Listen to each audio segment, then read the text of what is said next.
Brother Abhi from Trichy will share his testimony for the glory of God. परमेश्वर के नाम की महिमा के लिए ट्रिची से आइए भाई अभी गवाही देगा।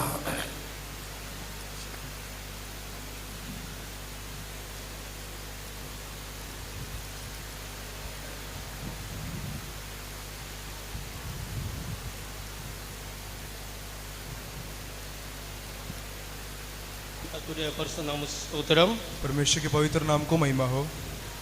திரியேக தேவனை உயர்த்தும்படி தேவன் தந்ததான நல்ல தருணத்துக்காக கர்த்தரை நன்றியோடு ஸ்தோத்திரிக்கிறேன்। त्रिएक परमेश्वर को बड़ाई करने के लिए, परमेश्वर ने दिए हुए सौभाग्य के लिए परमेश्वर को कृतज्ञता से धन्यवाद करता हूँ।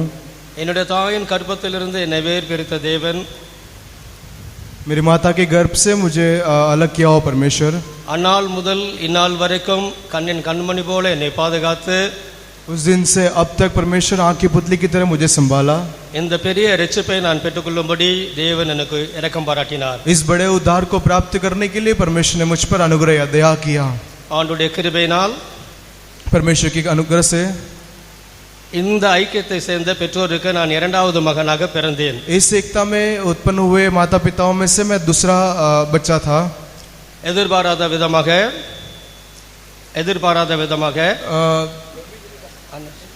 उम्मीद नहीं कर सकते वैसे। சிறு பையனா இருக்கும்போது, जब मैं छोटा बच्चा था तब से, அதாவது நான் சண்டே கிளாஸ் படித்துக் கொண்டிருக்கும்போது, जब मैं संडे स्कूल पढ़ रहा था तब से நான் கர்த்தரை விட்டு தூரமாக போனேன்। मैं परमेश्वर से दूर चला गया।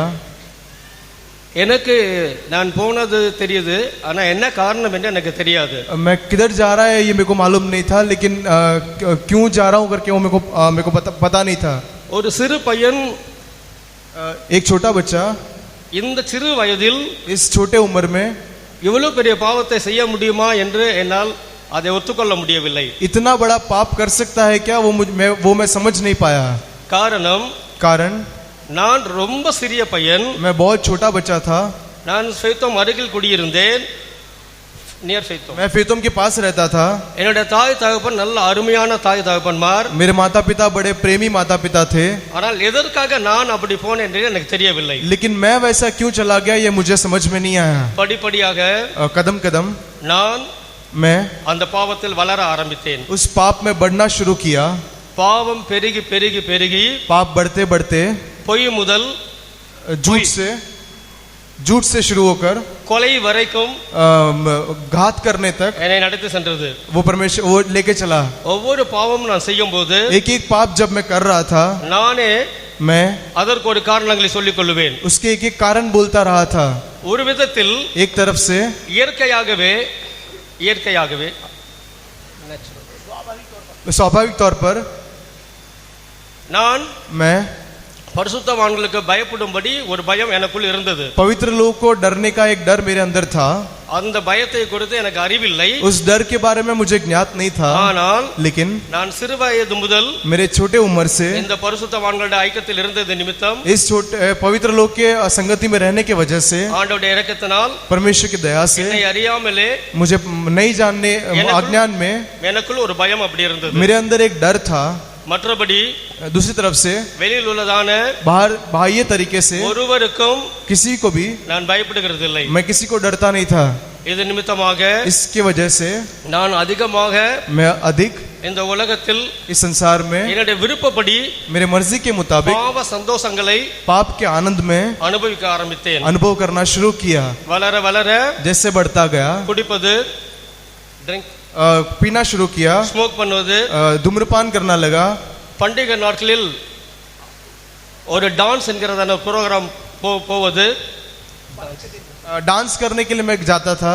ஆங்கிலோ இந்தியன் கூட சேர்ந்து அந்த மாதிரி டான்ஸ்ல போயிட்டு அப்படி என்ஜாய் பண்றது, दोस्तों के साथ मिलकर डांस में जाकर मैं आनंद मनाता था। இப்படியாக நான் போவேன்। ऐसे में जाते जाते குறிப்பிட்ட ஒரு நாள் மாத்திரம் एक नियुक्त दिन ஆலயத்துக்கு வருவேன்। सिर्फ विश्वास भवन में आता था। அந்த நாள் उस दिन டிசம்பர் 31ஆம் தேதியா இருக்கும்। दिसंबर 31 तारीख था। ஒரு கால் மணி நேரம் 15 मिनट ஆண்டவருடைய ஆலயத்தில் இருப்பேன்। परमेश्वर के मंदिर में बैठता था। कारण என்னுடைய தாய் துக்கப்படுவார்கள், क्योंकि मेरी माता दुखित होती थी।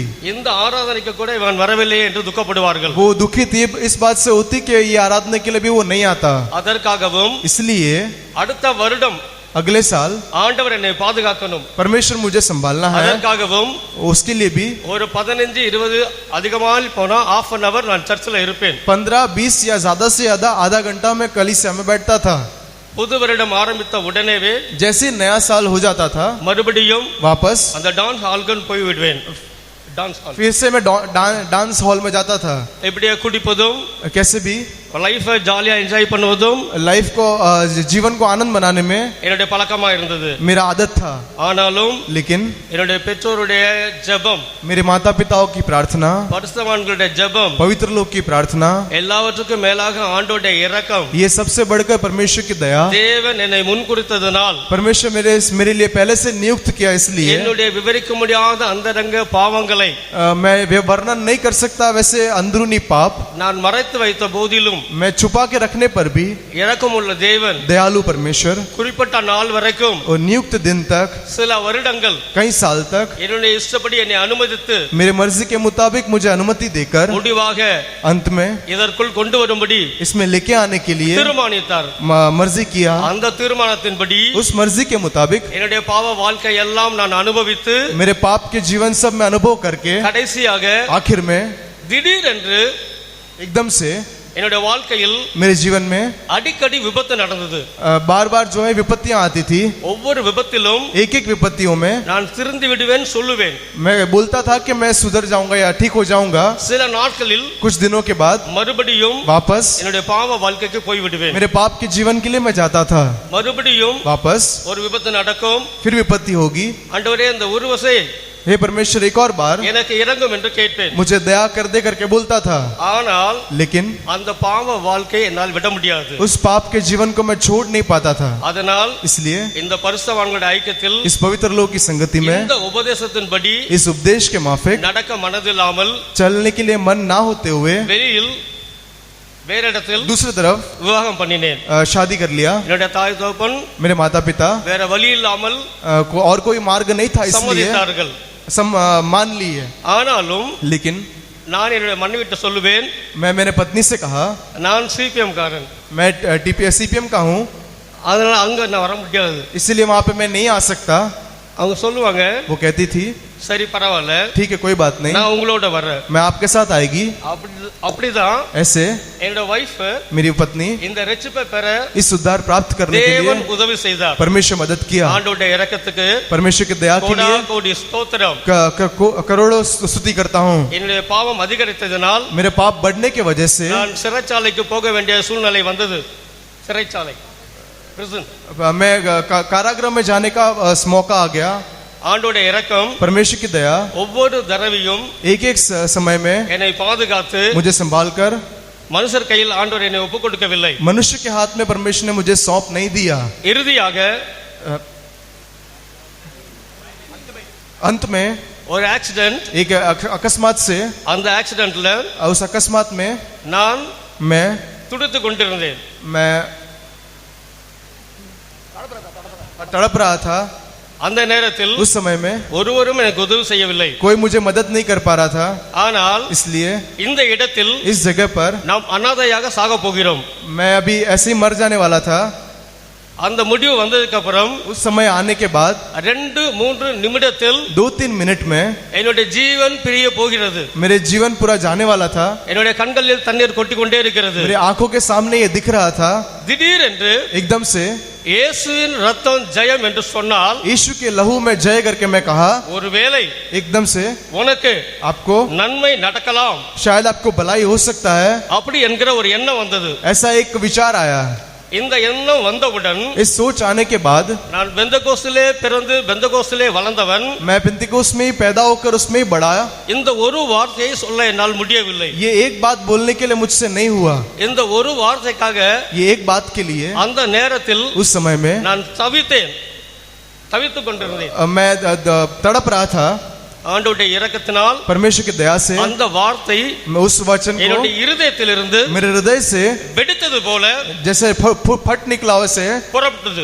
बाहर निकला. அந்த சனப்பொழுதில் उस समय में தேவன் परमेश्वर ने அந்த தெருவில் கிடக்கிற என்னை उस मार्ग में पड़े हुए मुझसे அவரே எழுப்பினார். उसने मुझे उठाया। அப்படி அவர் எழுப்பினது நிமித்தம் वैसे वो उठाने के वजह से நான் சுற்றி பார்த்தேன். मैं आजू बाजू देखा, ஒருவரும் என்னை தொடவில்லை. कोई वहां मुझे छुआ नहीं है, நானும் எந்திரிக்கவில்லை. मैं भी उठा नहीं हूँ। அப்ப என்னுடைய சரீரம் எப்படி எழுந்தது? ऐसा होने से मेरा शरीर कैसे खड़ा हुआ? அன்று முதல் उस दिन से பிரியமான சகோதரனே, प्रिय भाइयों, பிரியமான சகோதரியே, प्रिय बहनों, உன்னுடைய பாவம் எதுவா இருந்தாலும் आपके पाप कैसे भी हो, நம்முடைய தேவன் हमारा परमेश्वर மனதுருக்கம் உள்ள தேவன். दयालु परमेश्वर है। ஏன் இதை சொல்கிறேன் என்றால், क्यों मैं ये बोल रहा हूँ? इसलिए ஒருவேளை एक समय நீங்களும் शायद आप भी என்னை போல मेरे समान பாவத்தில் இருந்து पाप में விடுதலை பெற முடியாமல் छुटकारा प्राप्त ना करते हुए தவித்துக் கொண்டிருக்கலாம். तड़प रहे होंगे। அந்த ஒரே ஆக்சிடென்ட்டில் उस एक अकस्मात के वजह से ஆண்டோட இரக்கத்தினால் परमेश्वर की दया से ஒரு மரத்தை வேரோடு பிடுங்குவது போல एक पेड़ को जड़ से निकाल दिया, वैसे தேவன் परमेश्वर ने எனக்குள் இருந்ததான मेरे अंदर रहा हुआ எல்லா அசுத்தத்தையும், हर एक अशुद्धताओं को, எல்லா அக்கிரமத்தையும், हर एक अधर्मों को, குடி பழக்கத்தையும், उस आदतों को, திருட்டுத்தனத்தையும், चोरी करने की आदत को, எல்லாவற்றிலும் இருந்து ये सब में से விடுதலை கொடுத்தார். परमेश्वर छुटकारा दिया। நான் கோபப்படுவதனால் मैं गुस्सा करने की वजह से 2 முறை 2 बार கொலை செய்யும்படியாக, घात करने के लिए, கோபத்தினால் गुस्से की वजह से கத்தியை தூக்கி குத்தினேன். मैं चक्कू लेके मारा। ஆண்டோட இரக்கம், परमेश्वर की दया, அந்த சகோதரனை वो भाई को தேவன் பாதுகாத்தார். परमेश्वर ने बचाया। இன்னொரு விசை, और एक बात, என்னோட வேலை ஸ்தலத்தில் मेरे काम के जगह पर எனக்கு சிறு வயசில் मेरे कम उम्र में வேலை கிடைத்தது. काम मिला, அதனால் इसलिए நல்ல வருமானம். अच्छा आवक था। ஆண்டோட இரக்கத்தினால் परमेश्वर की दया से நான் मैं என்னுடைய துர்க்குணத்தின் நிமித்தம் अपने निर्बलता की वजह से ஒரு சகோதரனை एक भाई को வேலை ஸ்தலத்தில் काम के जगह पे டீசல் இன்ஜின் உள்ள ஒரு ஸ்ப்ரிங்கை எடுத்து அடித்தேன். डीजल इंजन में जो स्प्रिंग होता है वो लेके मैं मारा। அந்த ஸ்ப்ரிங் वो स्प्रिंग அவ்வளவு எளிதா தூக்க முடியாது. वो उठाने से उठता नहीं है, ஆனாலும் लेकिन எனக்குள்ள இருந்ததான பிசாசு मेरे अंदर रहा हुआ शैतान அந்த ஸ்ப்ரிங்கை எடுக்கவும், वो स्प्रिंग उठाने के அந்த लिए சகோதரன் மேல் எரியவும், और भाई के ऊपर मारने के लिए, அது நிமித்தம் वो करने के वजह என்னுடைய से நண்பன் ஒருத்தர் பாதிக்கப்பட்டார். என்னுடைய நண்பர் मेरा एक दोस्त, சஃபர் ஆனார். वो उसको तकलीफ हुई। அவர் அதே இடத்தில் சுருண்டு விழுந்தார். वो उसी समय वहां पे गिर गया। அதை பார்த்தவுடன் वो देखते ही நடுக்கம் என்னை பிடித்தது. मुझे डर आने लगा। कारण இனி இந்த சகோதரன் अब ये भाई பிழைக்க மாட்டார். ठीक नहीं रहेगा। நிச்சயமாக निश्चय நான் मैं ஒரு ஆயுள் கைதி லைஃப் பிரிசனர் एक कैदी होकर சிறைச்சாலைக்கு போக வேண்டும் என்று कारागृह में जाना है करके தீர்மானித்தேன். चाह लिया। इसलिए என்னுடைய அதிகாரி, my officer, मेरे जो ऑफिसर थे என்னை அழைத்து मेरे को बुलाकर வீட்டுக்கு அனுப்பி விட்டார். घर पे भेज दिया। வீட்டுக்கு வந்து விட்டேன். घर पे आके சில நாட்கள் எனக்கு நிம்மதியே இல்லை. कुछ दिनों तक मेरे लिए चैन नहीं था। நிச்சயமாக அவர் மரிப்பார், निश्चय वो मरेगा, நான் मैं சிறைச்சாலைக்கு போக வேண்டியதா இருக்கும் என்று நினைத்தேன். मैं कारागृह में जाऊंगा करके सोच लिया। சில நாட்கள் கழித்த பிறகு कुछ दिनों के बाद ஆண்டவருடைய இரக்கத்தினால் परमेश्वर की दया से அந்த சகோதரனுடைய वो भाई का ஆயுசு நாட்கள் आयु के दिन கூட்டி கொடுக்கப்பட்டு बढ़ा के दिया गया। அந்த சகோதரன் वो भाई தன்னுடைய கண்ணை திறந்ததாக சொன்னார்கள். वो आँख खोल दिया करके मुझे सुनने में आया।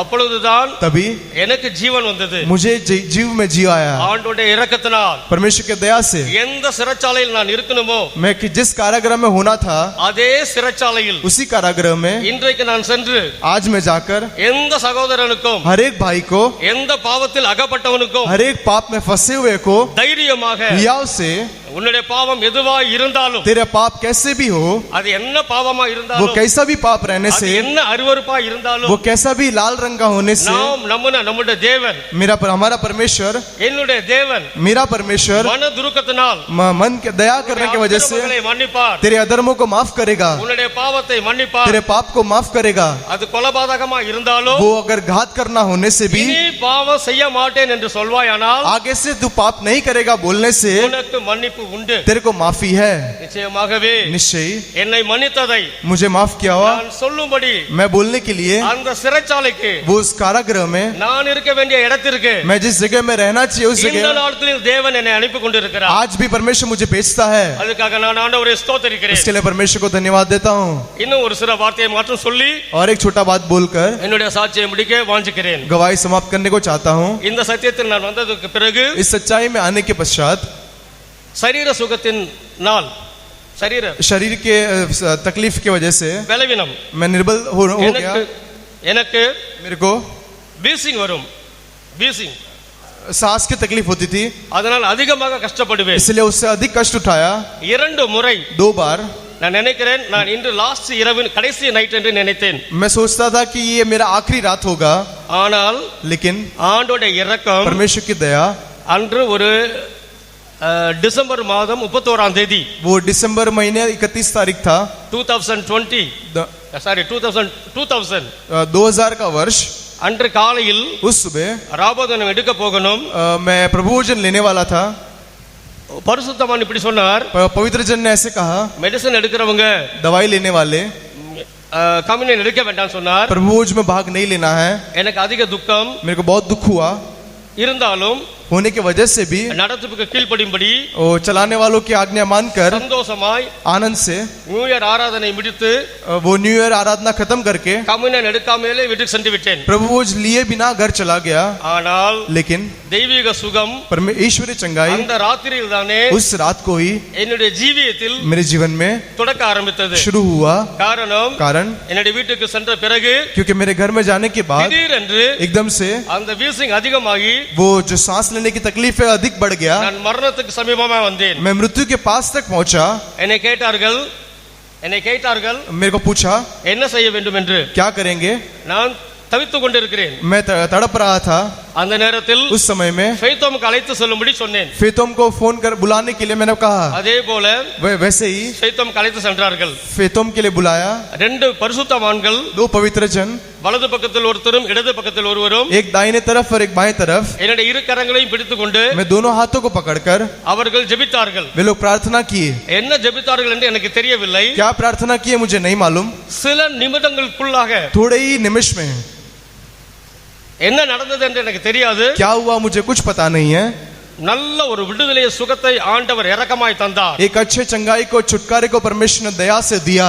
அது முதல் இந்த தெய்வீக சுகத்தை அனுபவிக்க அந்த ராத்திரி எனக்கு தேவன் செய்த உதவி। उस रात के समय में जो है सबसे पहले ईश्वरीय चंगाई को प्राप्त करने के लिए परमेश्वर ने मदद किया। அதே ராத்திரியிலிருந்து उसी रात से இன்று வரைக்கும் आज तक ஆண்டோட இரக்கத்தினால் परमेश्वर की दया से எந்த வியாதியா இருந்தாலும், कोई भी बीमारी, எந்த பலவீனமா இருந்தாலும், कोई भी निर्बलता होने से ஆண்டோட இரக்கத்தினால் परमेश्वर की दया से இந்த சுகத்தை அனுபவிக்க इस चंगाई को अनुभव करने के ஆண்டவர் लिए எனக்கு உதவி செய்து வருகிறார்। परमेश्वर मुझे मदद करता आ रहा है। மெய்யாகவே सचमुच நான் मैं சில தீர்மானங்களை எடுத்து कई निर्णयों को लेकर இன்றைக்கு आज ஆண்டவரே परमेश्वर இவ்வளவு பாவங்களையும் மன்னித்தீரே, इतने पापों को माफ किया, இவ்வளவு பெரிய ரட்சிப்பை இலவசமா தந்தீரே, इतने बड़े उद्धार को तूने मुफ्त में दिया, மரணம் வரைக்கும்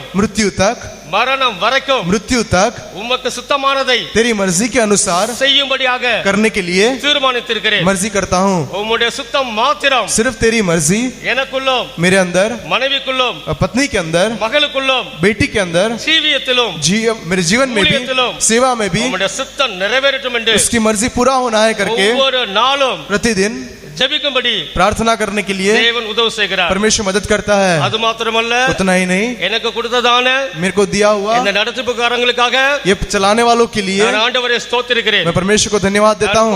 ஒவ்வொரு கடினமான பாதையிலும் मैं चलने वाले एक एक कठिन मार्गों में உன்னுடைய தகப்பனும் உன்னுடைய தாயும் உன்னை கைவிட்டாலும், तेरे माता और पिता तुझे हाथ छोड़ने पर भी உன்னை கைவிட மாட்டேன்னு சொன்ன தேவன், तुझे हाथ ना छोड़ूंगा बोला हुआ परमेश्वर, மெய்யாகவே सचमुच இந்த பரிசுத்தவான்கள் மூலமாய் ये पवित्र लोग की वजह से கர்த்தர் परमेश्वर सियोनिலிருந்து सियोन से உன்னை ஆசீர்வதிப்பார்। तुझे आशीष देगा। மெய்யாகவே सचमुच பரலோகத்தின் தேவன், स्वर्ग का परमेश्वर பரிசுத்தவான்கள் மூலமாய் उनके पवित्र लोग के वजह द्वारा मेरे को, मुझ गरीब को நடத்தி வருகிறார், चलाता आ रहा है। मैं என்னுடைய தீர்மானத்தின்படி अपने निर्णय के अनुसार பரிசுத்தவான்களுக்கும் पवित्र लोग को, கர்த்தருக்கும் परमेश्वर को அடங்கி நடக்க தீர்மானித்தேன்। मानकर चलने के लिए चाहा। தொடர்ந்து आगे से நீங்கள் எனக்காகவும் आप मेरे लिए என்னுடைய இஸ்ரவேல் கொடுக்கப்பட்டதான ஊழியத்துக்காகவும் मेरे को दिया हुआ छोटे सेवा के लिए என்னுடைய குடும்பத்துக்காகவும் मेरे परिवार के लिए நாங்கள் मैं விரும்புகிறதான चाहने वाले அந்த தேவ சித்தத்தை செய்து उस परमेश्वर की मर्जी करने के लिए பரிசுத்தவான்களோடும் पवित्र लोग के साथ பரிசுத்தவான்களாகிய விசுவாசிகளோடும் पवित्र लोग रहने वाले विश्वासियों के साथ கர்த்தருடைய வருகைக்கும் परमेश्वर के आगमन तक उसके आगमन राज्य के लिए தகுதியாகும்படி योग्य बनने के लिए செபித்து உதவி செய்யும்படி கேட்டுக்கொள்கிறோம் जाने के लिए मदद करने के लिए मैं मांगता हूँ கர்த்தருடைய பரிசுத்த நாமத்துக்கு மகிமை உண்டாகட்டும் परमेश्वर के पवित्र नाम को महिमा हो For the wonderful way Jesus saved this brother from his sins and his sinful life. बड़ा परमेश्वर ने इस प्रिय भाई को पाप और पाप के जिंदगी से छुड़ाया. ईश्वरे भला ईश्वरे आ भाई ने पाप तथा पापना जीवन थी छुड़ाव्या. The ways in which God brought him back to the truth. और परमेश्वर का उस मार्ग जिसके जरिए से वापस सच्चाई में वापस लेके आया. ईश्वर तेना मार्गमांथी તેને સત્યમાં દોરી લઈ આવ્યો. For forgiving all his sins when he put his faith in that believing the blood of Jesus can forgive him. यीशु मसीह का लहू उनको क्षमा कर सकता है. ऐसे विश्वास करके प्रभु पर जब भरोसा किया तब પ્રભુ ઈસુ ખ્રિસ્તનું લોહી તેને માફ કરી શકે એવો વિશ્વાસ જ્યારે તેણે કર્યો ત્યારે God delivered him from death as he put his trust in the blood of Jesus. यीशु मसीह के लहू पर जब वो भरोसा किया तो उसे मृत्यु से परमेश्वर ने छुड़ाया. પ્રભુ ઈસુ ખ્રિસ્તના લોહી પર જ્યારે તેણે વિશ્વાસ રાખ્યો તેને મૃત્યુમાંથી છોડાવ્યો. For enabling him to understand the truth and obey the truth, and for doing the great work in his life, for all the great things, and helping him to continue in the fellowship of the saints, and he and his family may be found ready for the imminent return of Jesus. Let's praise God. सच्चाई को समझने के लिए सच्चाई को समझ के ग्रहण करके इसको समर्पण करके उनके परिवार को भी यीशु मसीह के आगमन के लिए तैयार होने के लिए प्रभु सहायता करने के लिए हम तारीफ करें. સત્યને ગ્રહણ કરીને તેમને તથા તેમના કુટુંબને પણ પ્રભુ જ્યારે આવે ત્યારે પ્રભુના આગમનને માટે તેમને તથા તેમના કુટુંબને તૈયાર કરવો જોઈએ. માટે મળીને ધન્યવાદ કરીએ. Hallelujah. Hallelujah. Praise you, Lord. Praise you, Lord. Praise you, Lord. Praise the Lord. Praise the Lord. Praise the Lord. Praise the Lord. Praise the Lord.